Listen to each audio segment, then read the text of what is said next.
What is resilience? We have the misconception that resilience means never letting go of hope, but that's a terrible mistake.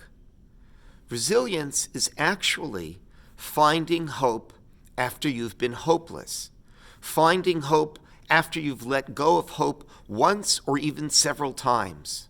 In this week's Torah reading, we're told about a speech that Moshe gives the Jewish people. The speech is so powerful and it's so central, we actually commemorate the speech at the Pesach Seder by drinking 4 cups of wine. But what happens after this speech? We're told that the Jewish people didn't listen to the speech because they had lost hope. The Torah tells us that they couldn't listen to the speech mekotzer ruach ume'avodah kasha, because they had a shortness of breath and they had difficult work. And as it's understood by the commentaries, this means they were fearful, they were anxious, and they were exhausted.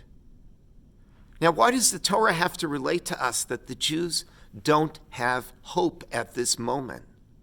I think the lesson is that they don't have hope at this moment, but you'll see just a few chapters later, they will find hope. And that's what makes all of the difference. To be resilient means that you can still find hope after your spirit has been crushed, that you can still find hope after everything seems hopeless. And that's the lesson. Rav Tzadok HaKohen, one of the great Hasidic thinkers, notes that even the first Jewish child is born after Avraham and Sarah give up all hope. And that actually the Talmud says that the Mashiach will not arrive until everyone gives up all hope. What does that mean?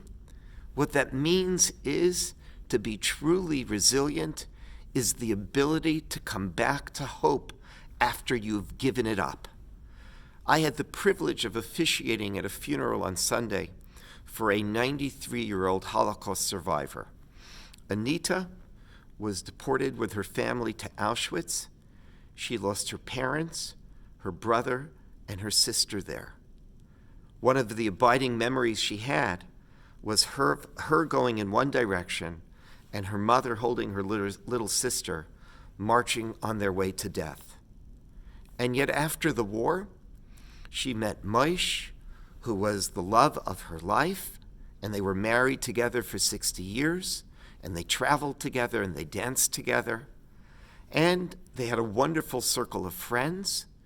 Even that particular circle of friends was noted in a documentary called The Four Seasons Lodge, and she was involved in multiple charities, and she was a mother, a grandmother, and a great-grandmother. This is an example of resilience. This is an example of someone whose life was hopeless, where all hope was gone, and yet when the opportunity came again, she grabbed hope again. And that's a lesson that is in particular very important right now. I know that for many of us, we've had moments and maybe even long stretches of time when we feel like everything is hopeless, that this coronavirus is just too much for us.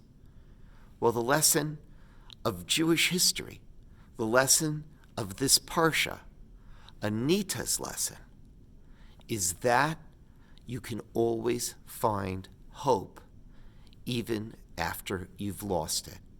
And if you can find hope after you've lost it, you truly are resilient.